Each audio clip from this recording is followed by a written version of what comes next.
Dear students, welcome in my YouTube channel. आज हम आपको इंटरमीडिएट फिजिक्स का एक बहुत महत्वपूर्ण चैप्टर है। चैप्टर का नाम है वैद्युत विभव या इलेक्ट्रिकल पोटेंशियल। आज हम आपको स्टार्ट कर रहे हैं। देखिए, मेरी कोशिश है कि फिजिक्स में आप सभी स्टूडेंट्स के नंबर बहुत अच्छे आएँ, तो मुझे बेहद खुशी होगी। तो चलिए मैं स्टार्ट करता हूँ बिना किसी देरी के। तो सबसे पहले है वैद्युत विभव। देखिए, वैद्युत विभव क्या होता है, इस विषय पे बात अपन करते हैं। वैद्युत विभव,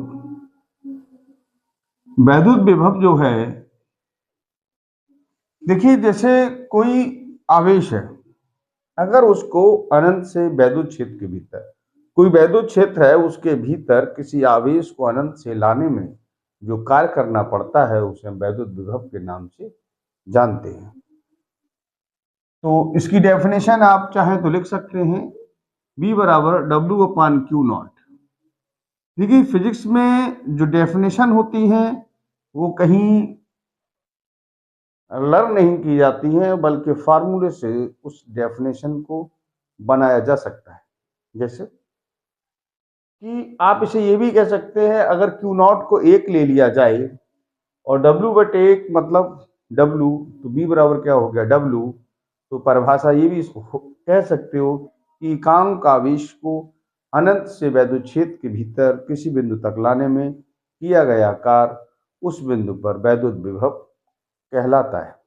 ठीक है, तो ये आपका फार्मूला है। डेफिनेशन शायद आपने नोट कर ली होगी, नहीं कि तो एक बार फिर से रिपीट समझें कि किसी आवेश को अनंत से वैद्युत क्षेत्र के भीतर किसी बिंदु तक लाने में जो कार्य किया जाता है, उसे हम उस बिंदु पर वैद्युत विभव कहते हैं। तो नई लाइन से लिख सकते हैं आप लोग, माना Q0 आवेश को अनंत से लाने में किया गया कार्य W हो, तो B बराबर W/Q0। इसका जो मात्रक है, मात्रक W का मात्रक क्या होता है, जूल, और Q का होता है कूलाम।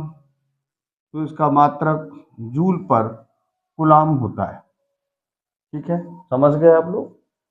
तो फिजिक्स में बहुत ज्यादा मेहनत की कोई जरूरत नहीं होती है, और आप सही करके उसके फार्मूले पर और आप लोग फोकस करते हैं, तो आपको, मैं नहीं समझता कि कोई प्रॉब्लम, फिजिक्स में किसी प्रॉब्लम नाम की कोई चीज होती है।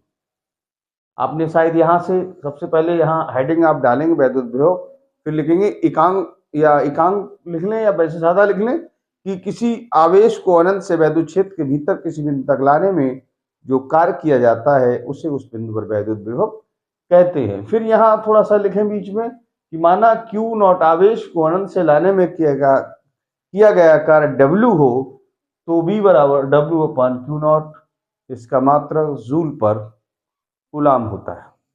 तो चलिए फिर मैं बात शुरू करता हूं आपसे।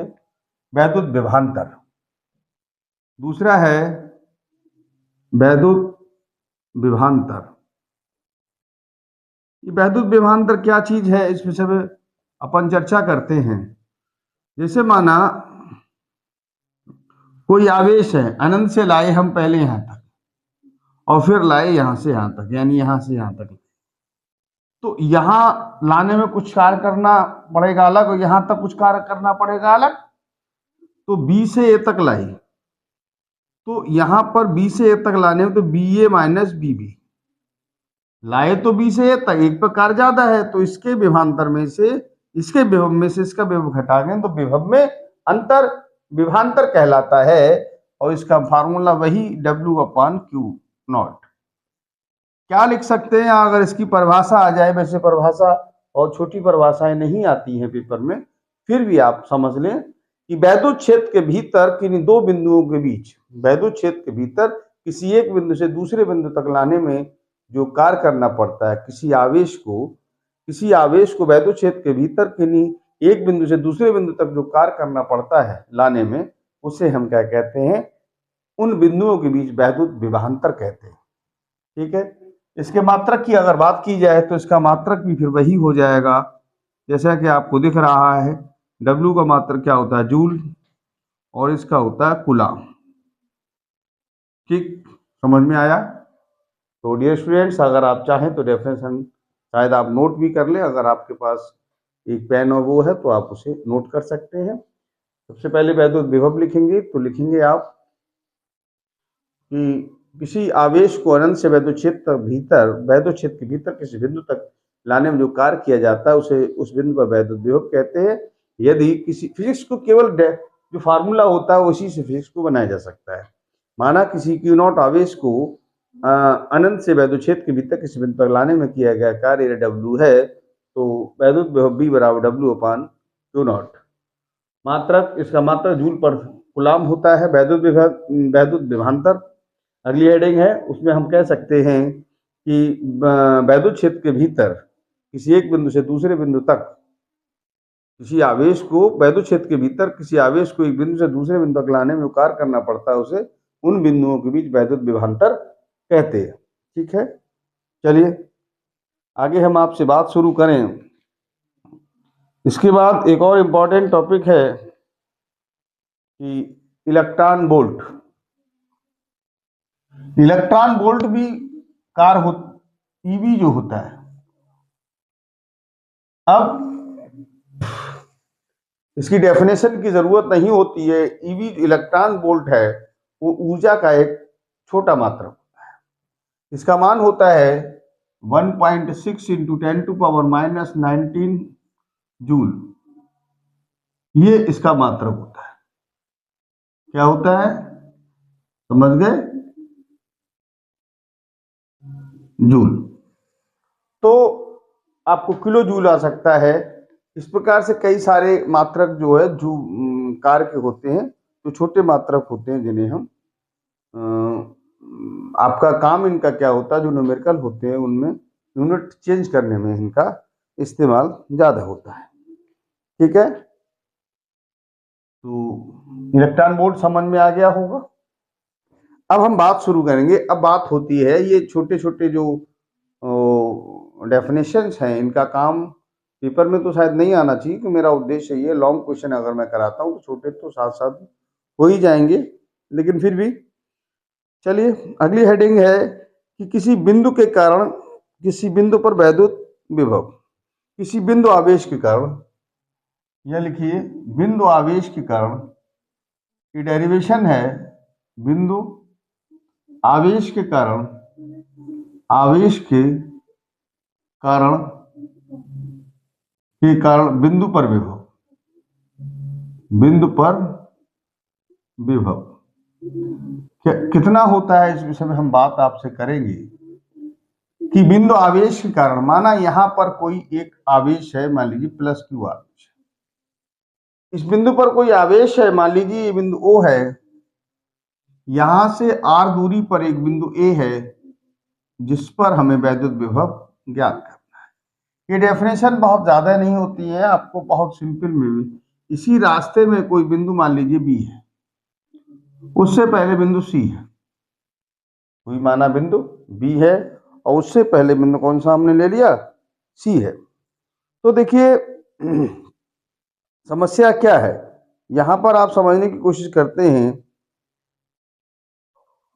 अब यहां पे हम क्या करेंगे, माना ये बिंदु यहां से x दूरी पर है, कितनी दूरी पर है, x दूरी पर।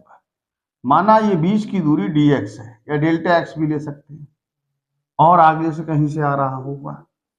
अब हम क्या करते हैं, यहां पर एक +Q0 आवेश लेते हैं। कौन सा आवेश लेते हैं, +Q0। देखिए हम लोग थोड़ा सा इसमें डेफिनेशन मतलब इसमें आएगा आपको एक डेरिवेशन टाइप से कि बिंदु आवेश के कारण बिंदु पर विभव ज्ञात करना, किसी बिंदु पर विभव ज्ञात करना। तो चलिए यहाँ पे लिखेंगे हम, माना बिंदु O पर एक +Q आवेश है, इससे R दूरी पर एक बिंदु A है जिस पर हमें वैद्युत विभव ज्ञात करना है। माना इसी रेखा में एक बिंदु B है जिस पर एक +Q0 आवेश रखा है जो O से x दूरी पर स्थित है। माना O से x दूरी पर स्थित है। ठीक है, तो हम क्या करते हैं, इतना तो लिख ही लेंगे कि माना O पर एक +Q आवेश रखा है और इससे R दूरी पर एक बिंदु A है जिस पर वैद्युत विभव ज्ञात करना है। माना एक परीक्षण आवेश Q0 है जो बिंदु B पर रखा है जो O से x दूरी पर स्थित है, केवल चित्र बना के उसके विषय में लिखा जाता है। ये मैथमेट मतलब ये फिजिक्स का रूल होता है। फिर हम यहाँ लिखेंगे माध्यम माना माध्यम का परावैद्युतांक k है, तो इन दोनों आवेशों के मध्य लगने वाला बल F बराबर बल होता है 1/4πε0 के Q1 Q2 upon R square. R की जगह यहाँ x है तो इसलिए x स्क्वायर ये हो जाएगा। ठीक है, बात समझ में आ गई? क्या समझ में आया? आपको आएगा कि किसी बिंदु आवेश के कारण किसी बिंदु पर विभव ज्ञात करने के लिए व्यंजक स्थापित कीजिए। आप लिखेंगे कि माना एक प्लस Q आवेश है, बिंदुओं पर रखा है, इससे R दूरी पर एक बिंदु A है जिस पर वैद्युत विभव ज्ञात करना है। माना इसी रेखा में एक बिंदु B है जिस पर प्लस Q0 आवेश रखा है जो O से x दूरी पर है। माना माध्यम का परावैद्युतांक K है, तो इन आवेशों के मध्य लगने वाला कूलाम के नियम से या लगने वाला बल F बराबर 1/4πε0 के Q1 Q2 बटे R स्क्वायर। अब ये क्यूब है और ये Q0 है और बीच की दूरी x है। ठीक है, अब हम करते क्या है, देखिए इन दोनों आवेश में प्लस आवेश है तो उनमें आकर्षण नहीं बल्कि प्रतिकर्षण बल लगेगा, यानी रिपल्सन फोर्स होगा जो इनको पीछे को मारेगा। तो बल की दिशा किधर होगी? इधर की, फोर्स इधर को मारेगा। अब हम करते क्या है, जब फोर्स इधर मार रहा है तो हम यहाँ पे माना है, यहां से थोड़ा पीछे लाते हैं। ठीक है, माना Q0 आवेश को B से C तक dx दूरी पीछे लाया जाता है, पीछे लाया जाता है। तो इसे लाने में किया गया तो इसे लाने में किया गया कार्य W बराबर क्या हो जाएगा? W बराबर मान लीजिए यहां से देखिए B बराबर W बराबर क्या? BQ। W बराबर BQ है और कार का एक दूसरा भी फार्मूला होता है, अब इसकी जरूरत नहीं है, कि बल गुणा विस्थापन F, और विस्थापन कितना है? छोटा सा है -dx, क्योंकि पीछे ला रहे हैं। ठीक है, ये कार्य कितना हुआ? बहुत थोड़ा कार्य, बहुत थोड़ा। यहाँ dw भी इस्तेमाल आप कर सकते हैं, माना बहुत थोड़ा कार्य आप किया जा रहा है। ठीक है, अब यहाँ लिखें, यहां पर लिखें आवेश Q0 को अनंत से R दूरी तक लाने में किया गया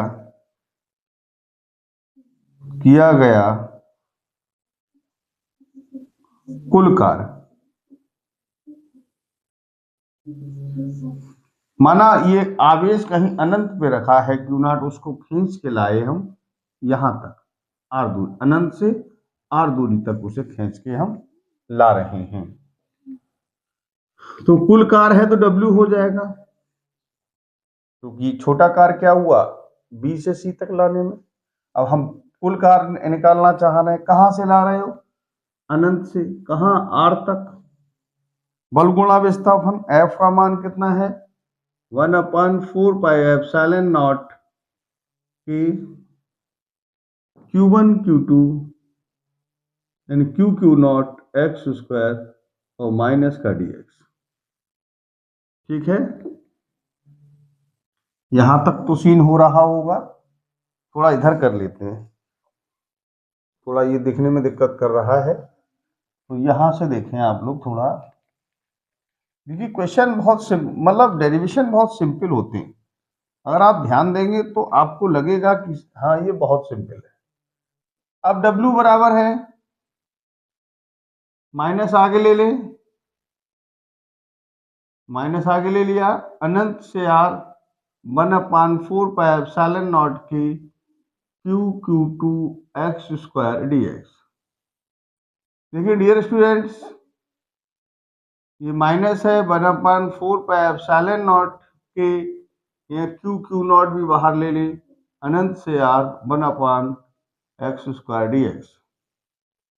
इसमें आप ऐसा भी कर सकते हैं, अगर चाहें तो आप इसको ऊपर ले जाएं तो x⁻⁻2 dx। आप लोगों को पता होगा कि इसका जब इंटीग्रेशन किया जाता है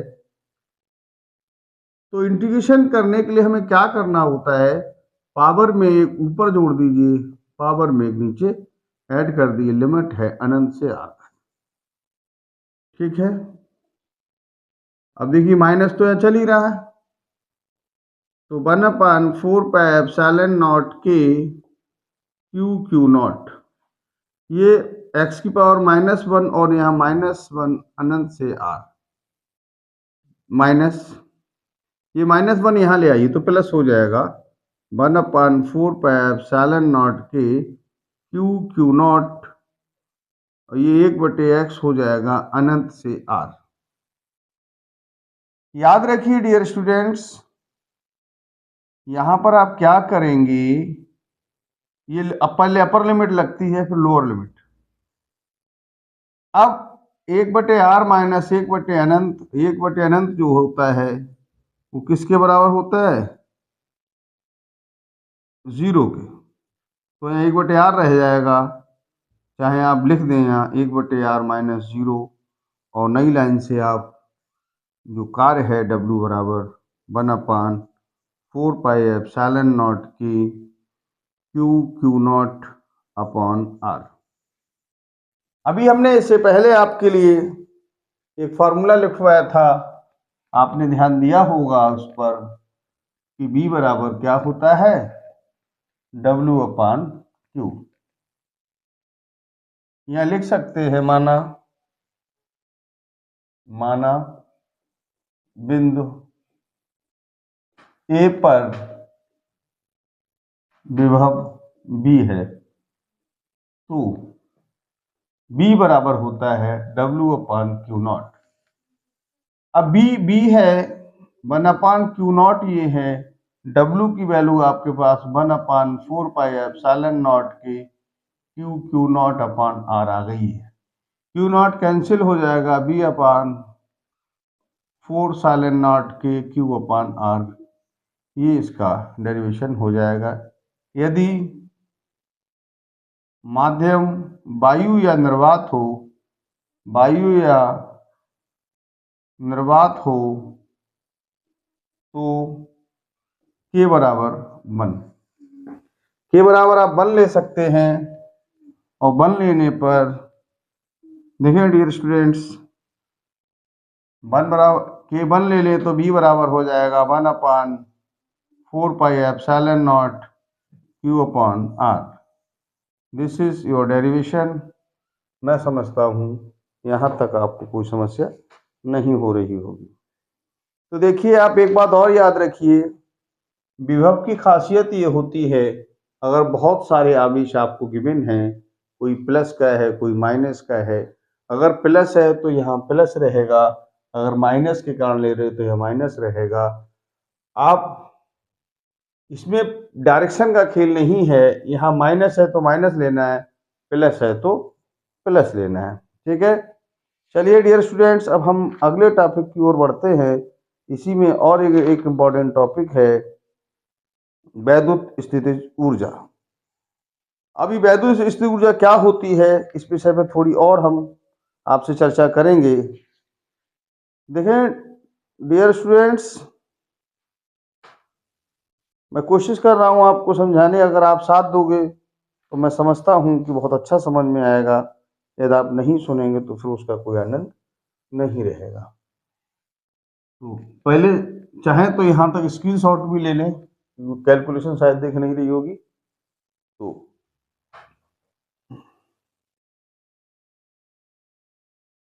देखिए डियर स्टूडेंट्स, अगला टॉपिक है वैद्युत, स्थिर वैद्युत स्थितिज ऊर्जा। इसमें से हम बात करें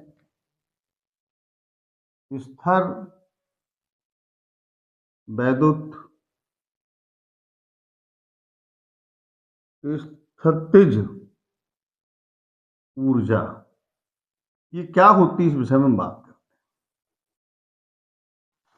करें। स्थिर वैद्युत स्थितिज ऊर्जा। अब देखिए यहां पर मान लीजिए यहां दो आवेश हैं, एक Q1 है और एक Q2। माना दो आवेश है, एक दूसरे से r दूरी पर है, और मान लिया हमने इनके बीच की दूरी, माना ये दो बिंदु हैं A और B, इन पर स्थिर वैद्युत आवेश है। स्थिर वैद्युत स्थितिज ऊर्जा यानी दोनों दो आवेशों को स्थिर रखे, ऐसी स्थितिज ऊर्जा कि उनको स्थिर रखे, दो बिंदु आवेशों को, उनके बीच ऊर्जा होती है, उसे हम कहते हैं स्थिर वैद्युत स्थितिज ऊर्जा। थोड़ा इसको और डिफाइन करते हैं हम लोग, ये क्या होता है। देखिए निकाय, निकाय माने सिस्टम।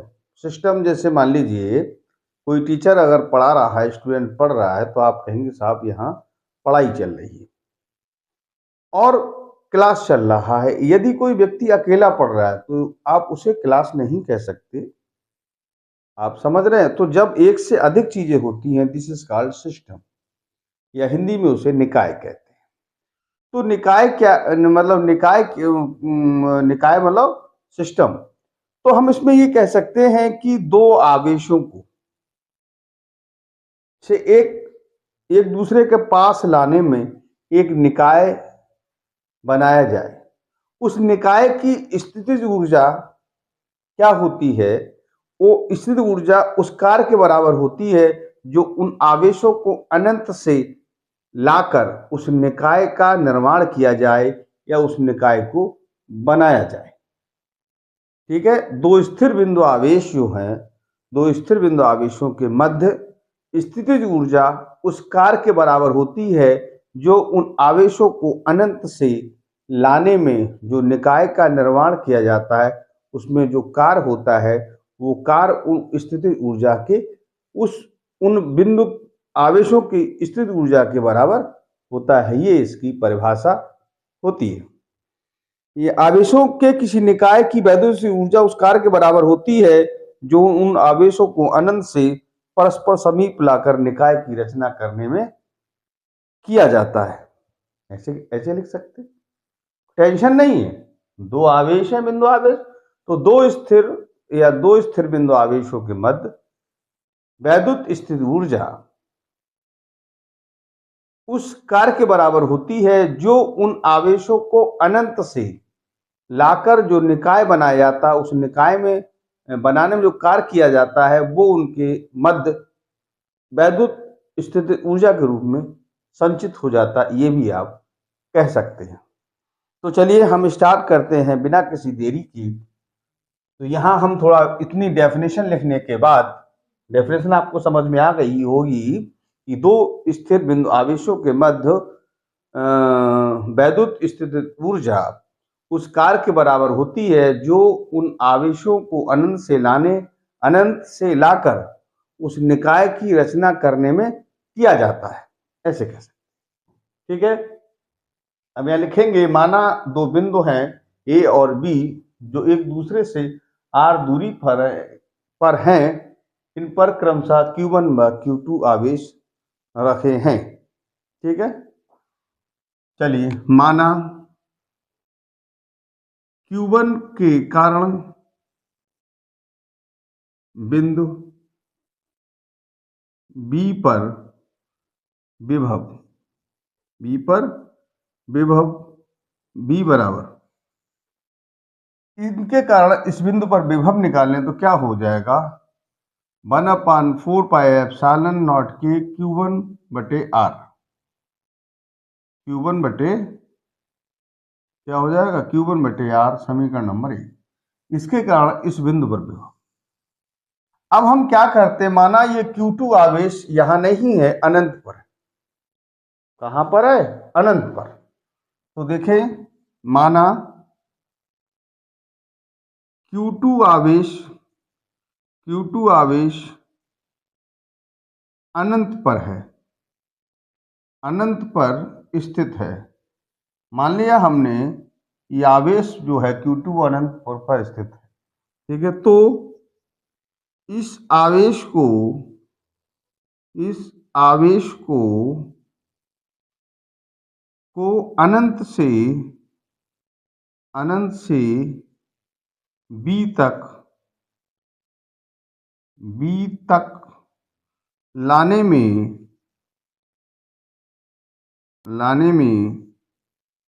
किया गया कार्य W है। और आपको मैंने बताया था कि B बराबर क्या होता है, W/Q, या W बराबर लगे BQ। आवेश किसको लाए, Q2 को, और यहाँ विभव क्या है इसके कारण B, तो W बराबर क्या हो जाएगा, BQ2। अब देखें तो W बराबर B की वैल्यू कितनी है यहाँ पर, 1/4πε0 K, क्योंकि आप यहाँ लिख लें माध्यम का परावर्तनांक K है, तो Q1/R इंटू Q2, तो W बराबर हो जाएगा 1/4πε0 K Q1 Q2/R। ये कार्य हो गया। आपसे क्या कहा गया, यहाँ लिख सकते स्थितिज, ये था है स्थितिज ऊर्जा की परिभाषा से क्या है कि जो ऊर्जा है वो कार्य के बराबर होगी, तो U बराबर हो जाएगा, ये बार बार रह जाता है, 1/4πε0 की Q1 Q2/R। ये आपकी वैद्युत स्थिति ऊर्जा के लिए आपका व्यंजक हो जाएगा। चलिए आगे बात शुरू करें। तो अगला टॉपिक है कि समविभव पृष्ठ। तो आप कह सकते हैं ऐसा कोई पृष्ठ जिसके प्रत्येक बिंदु पर विभव समान होता है तो उसे हम समविभव पृष्ठ कहते हैं। ऐसा कोई पृष्ठ, समविभव पृष्ठ की चाहे तो परिभाषा आप नोट कर लें, ऐसा कोई पृष्ठ जिसके प्रत्येक बिंदु पर विभव समान होता है उसे हम समविभव पृष्ठ कहते हैं। चलिए अब आगे बात शुरू करें विभव प्रवणता। ये एक इंपॉर्टेंट जो न्यूमेरिकल्स होते हैं उनके लिए ज्यादा बेटर है। विभव प्रवणता क्या है, विभव प्रवणता, क्योंकि क्या होता है मैं आपको थोड़ा परिभाषित करना चाहूं इस पे। जैसे माना यहां से यहां पर कोई ले, यहां पर कोई विभव है, यहां पर कोई विभव है माना भी। अब एक बात बताइए, क्योंकि अनंत से लाना है, यहां तक कार्य करना पड़ेगा, यहां तक लाएंगे तो और ज्यादा कार्य करना पड़ेगा। तो जो यहाँ कार्य ज्यादा करना है, यहाँ कार्य कम करना पड़ेगा। यहां से यहां ले जाओ पीछे के लिए, तो कार्य यहाँ कम है, यहाँ ज्यादा हो जाएगा, तो दूरी बढ़ेगी। अगर इस बिंदु से इसकी आवेश की दूरी बढ़ेगी तो विभव घटेगा, और दूरी घटेगी तो विभव बढ़ेगा। अरे भाई सीधी बात है। मान लीजिए प्लस क्यू आवेश है, यहाँ पे निकालें, यहाँ पे निकालें, यहाँ पे और पास लाएंगे उतना दूरी घट रही है इस आवेश से, और विभव इसका बढ़ रहा है, क्योंकि लाने में और पास लाने में कार्य और ज्यादा करना पड़ रहा है। ठीक है, तो इसकी परिभाषा हो सकती है -ΔV/ΔX, कि विभव में दूरी के साथ परिवर्तन की दर को विभव प्रवणता कहते हैं। ये इसकी परिभाषा आप लिख सकते हैं। ठीक है, वैद्युत क्षेत्र की दिशा में, वैद्युत क्षेत्र इधर होगा ही, वैद्युत क्षेत्र की दिशा में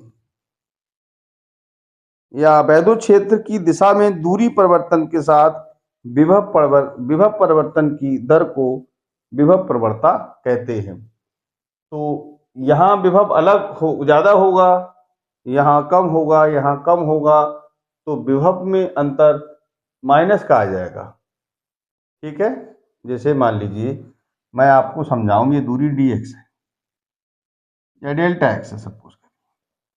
अब यहाँ विभव मान लीजिए b प्लस डेल्टा b है और यहाँ क्या है b, तो विभव में परिवर्तन अगर हम निकालेंगे तो ये दूरी, जैसे यहाँ विभव कम है, यहाँ ज़्यादा होगा, यहाँ कम होगा, तो अगर इसको इधर ला रहे हैं, पास ला रहे हैं, दूरी कम हो रही है, तो dx माइनस की जो दूरी कमेगी, यहाँ से दूरी घट रही माइनस की हो रही तो विभव बढ़ रहा है, तो यहाँ इसमें से घटाएं तो db बच जाएगा और दूरी माइनस की dx हो जाएगी। तो इसमें आप कह सकते हैं कि वैद्युत क्षेत्र की दिशा में जो दूरी परिवर्तन के साथ विभव में परिवर्तन की दर को क्या कहते हैं, विभव प्रवणता कहते हैं। याद रखिए, वैद्युत क्षेत्र की दिशा में दूरी परिवर्तन के साथ विभव परिवर्तन की दर को विभव प्रवणता कहते हैं।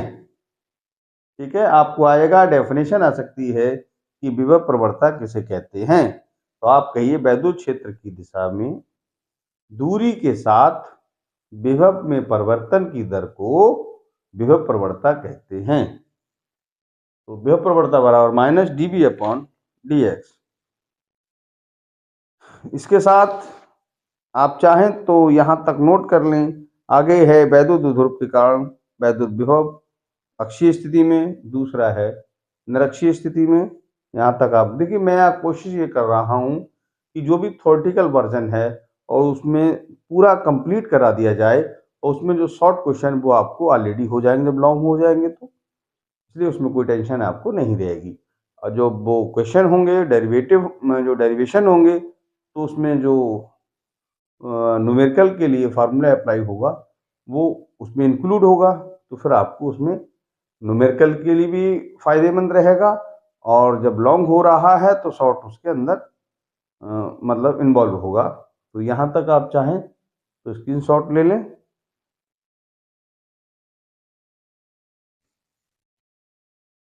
हाँ, तो डियर स्टूडेंट्स, अगला जो डेरिवेशन है, जो टॉपिक है, वैद्युत द्विध्रुव के कारण वैद्युत विभव।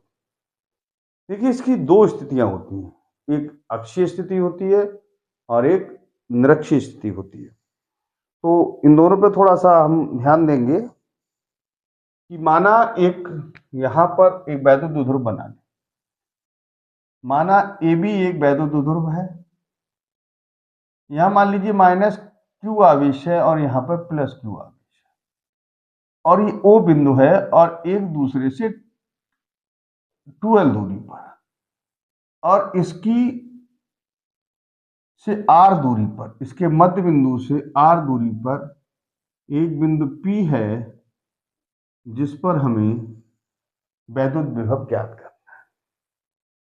तो एक अक्षीय स्थिति है और एक अक्षीय स्थिति में, अक्षीय स्थिति, एक होगी निरक्षीय स्थिति।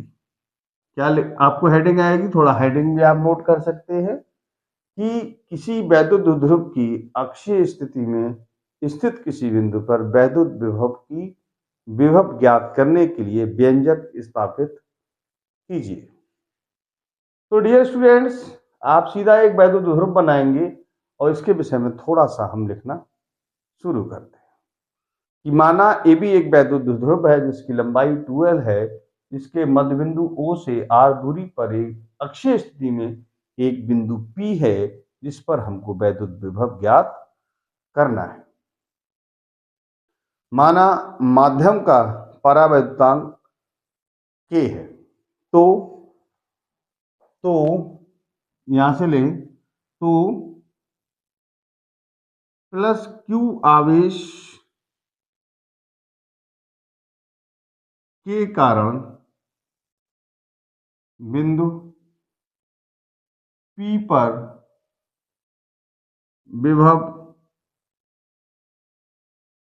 V1 बराबर, माना इसके कारण यहाँ विभव V1 मान लें, V1 बराबर क्या हो जाएगा, 1/4 pi epsilon not K Q बटे R की जगह यहाँ से दूरी R है, ये L घट जाएगी क्योंकि ये दूरी यहाँ पर है, ये आवेश, तो ये हो जाएगा आर माइनस एल, समीकरण नंबर 1। तथा माइनस क्यू आवेश के कारण बिंदु P पर विभव V2 बराबर 1/4πε0 के माइनस क्यू, यहाँ से आवेश माइनस क्यू है, मैंने कहा जो आवेश होता वही ऊपर रखते हैं। अब ये दूरी यहां से आर है तो ये एल और बढ़ जाएगी, यह हो जाएगा आर प्लस एल, समीकरण नंबर 2। माना बिंदु P पर परिणामी विभव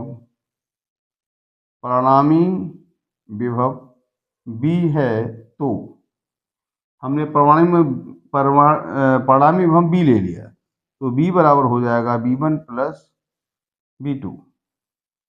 तो डियर स्टूडेंट्स 1/4πε0 के Q/R, देखिए ये माइनस यहाँ प्लस है, ये माइनस यहाँ आगे आ जाएगा तो यहाँ माइनस हो जाएगा 1/4πε0 की Q/,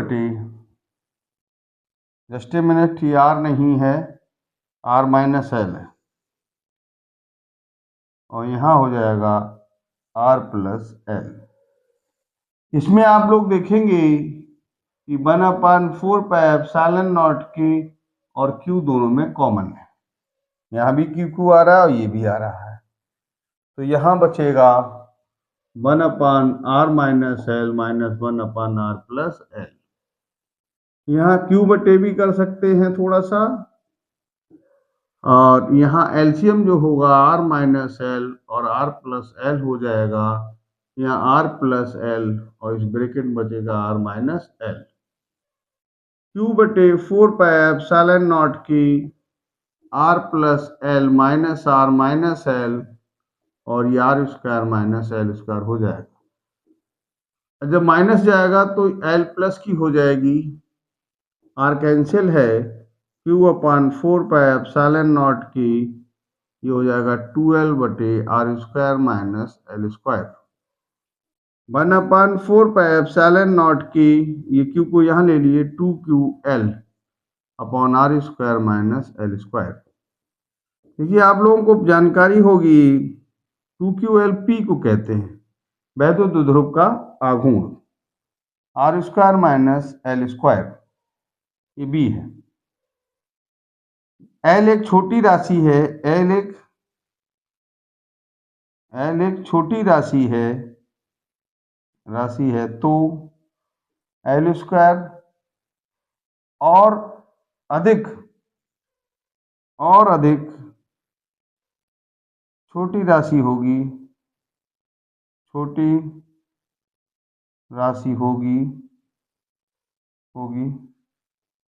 अतः इसे छोड़ने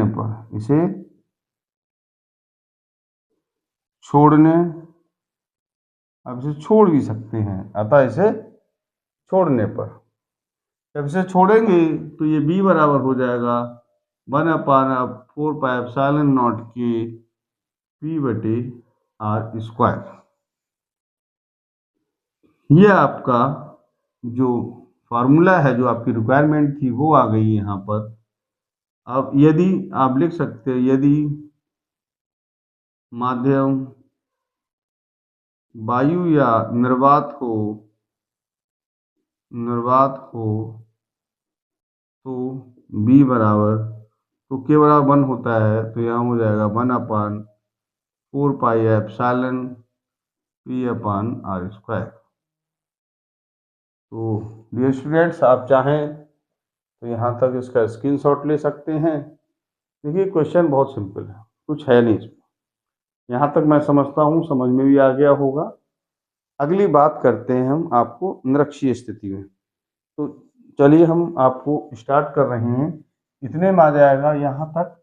निरक्षीय स्थिति देखें आप लोग, बहुत सिंपल है, कोई टेंशन नहीं है, और ये इसका लास्ट टॉपिक है, निरक्षीय स्थिति में वैद्युत विभव ज्ञात करना। कौन सी स्थिति में बेटा? निरक्षीय। कोई वैद्युत ध्रुव की निरक्षीय स्थिति में स्थित किसी बिंदु पर वैद्युत विभव ज्ञात करना। ये आप लोग अपना हेडिंग बना लेंगे। निरक्षीय स्थिति, निरक्षीय स्थिति में हेडिंग समझ में आ गया? वैद्युत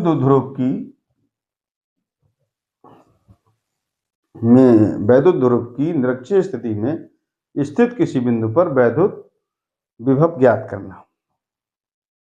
चलिए, कोई दिक्कत नहीं है। मान लीजिए ये वैद्युत ध्रुव है, माना ये माइनस क्यू आवेश है, प्लस क्यू आवेश है, ए भी ये बिंदु है, इसकी लंबाई 2L है, इसका मध्य बिंदु O है। तो निरक्षीय स्थिति इसकी इस प्रकार से ऊपर की ओर होगी। माना ये बिंदु P है, यह वैद्युत विभव ज्ञात करना है। ठीक है, ये मान लीजिए R दूरी है, तो आप इसे लिख सकते हैं। ये भी एक वैद्युत ध्रुव है जिसकी लंबाई 2L है, इसके मध्य बिंदु O से निरक्षीय स्थिति में R दूरी पर एक बिंदु P है जिस पर वैद्युत विभव ज्ञात करना है। ठीक है, तो हिंदी समझ में आ गया कि ये भी एक वैद्युत ध्रुव है जिसकी निरक्षीय स्थिति में, ये भी एक वैद्युत ध्रुव है जिसकी लंबाई 2L है, इसके मध्य बिंदु O से R दूरी में निरक्षीय स्थिति में एक बिंदु P है जिस पर वैद्युत विभव ज्ञात करना है। माना माध्यम का परावैद्युतांक K, ये हमने डेफिनेशन में लिख दिया। और तो चलिए, मैं समझता हूँ कोई दिक्कत नहीं है, फिर भी जरा इस त्रिभुज में ले लें। तो त्रिभुज AOP में देखेंगे AP स्क्वायर बराबर AO square plus OP square. देखिए ये क्या, ये LL हो जाएगी क्योंकि 2L है, तो L square plus R square, AP बराबर AP का स्क्वायर, AP बराबर हो जाएगा L square plus R square की पावर 1/2। और जितना AP है उतना ही BP होगा, यानी वो हो जाएगा L square plus R square बटे 1/2, दोनों बराबर है। माना प्लस Q आवेश के कारण बिंदु P पर विभव V1 है। मान लिया हमने इस आवेश के कारण यहाँ विभव V1 है, तो V1 बराबर हो जाएगा 1/4 पाई एप्सिलॉन नॉट के Q बटे R, क्या था? Q बटे R था ना, R स्क्वायर नहीं था, Q बटे R था। ठीक है, तो V1 बराबर हो जाएगा 1/4 पाई एप्सिलॉन नॉट के Q की जगह Q है और R की जगह लिख लिया अंडर रूट, या वही पावर हाफ कर दें, L square plus R square. समीकरण नंबर 1। माना माइनस Q आवेश के कारण बिंदु P पर वैद्युत विभव V2 है। हमने इसके कारण विभव क्या ले लिया, इसके यहाँ के कारण V2। जब V2 की हम बात करेंगे, क्या की बात करेंगे बेटा? V2 की। जब V2 की बात हम करने लगे आपके साथ, तो देखें डियर स्टूडेंट्स, और सिंपल हो जाएगा। तो V2 बराबर हो जाएगा 1/4 पाई एप्सिलॉन नॉट की Q की जगह देखें यहाँ आवेश माइनस Q है और R की जगह वो यही डिस्टेंस है AP, तो यहाँ AP को वही root R square plus L square, और B2 बराबर आप लिख सकते हैं -1/4 पाई एप्सिलॉन नॉट के Q बटे root R square plus L square, समीकरण नंबर 2। माना बिंदु P पर परिणामी विभव B है, तो B बराबर हो जाएगा V1 प्लस V2। V1 का मान है 1/4 के Q बटे root R square plus L square, और ये है 1/4 के Q बटे root R square plus L square. देखें दोनों बराबर हैं, लेकिन ये माइनस के कारण यहाँ आवेश यहाँ माइनस आ जाएगा, ये दोनों कट जाएंगे, तो B बराबर हो जाएगा 0। आप कह सकते हैं निरक्षीय स्थिति में स्थित किसी बिंदु पर वैद्युत ध्रुव की निरक्षीय स्थिति में स्थित किसी बिंदु पर वैद्युत विभव शून्य होता है। तो डियर स्टूडेंट, इसकी मैंने आपको यहाँ समझाया था कि वैद्युत ध्रुव की निरक्षीय स्थिति में स्थित किसी बिंदु पर वैद्युत विभव ज्ञात करने के लिए व्यंजक स्थापित कीजिए। तो मैंने थोड़ा शॉर्ट में लिख दिया है, क्योंकि पूरा पेपर पूरा चैप्टर एक दिन में कंप्लीट होना थोड़ा मुश्किल है। मैंने कोशिश फिर भी आपके साथ की है, जैसे कि आप देख रहे होंगे, आपको समझ में भी आ रहा होगा। तो डियर स्टूडेंट्स, आप यहाँ तक नोट कर सकते हैं, और मैं कहना चाहूँगा क्योंकि हम बहुत प्रयासरत हैं, आपको मैं ये मेरी कोशिश रहेगी कि जिन बच्चों का फिजिक्स किसी कारण नहीं हुआ है, यदि वो हमारे चैनल पर आते हैं तो वो काफ़ी उनको उससे बेनिफिट होगा। तो मेरा प्रयास रहेगा मैं अधिक से अधिक फिजिक्स को आपको जितने सिंपल तरीके से हो सकता है उतना सिंपल तरीके से मैं आपको समझाऊं, और मेरी कोशिश है कि आपके आगामी एग्ज़ाम में बहुत अच्छे मार्क्स आए। इसी के साथ अगर वीडियो अच्छा लगे तो लाइक करें, सब्सक्राइब करें। Thank you.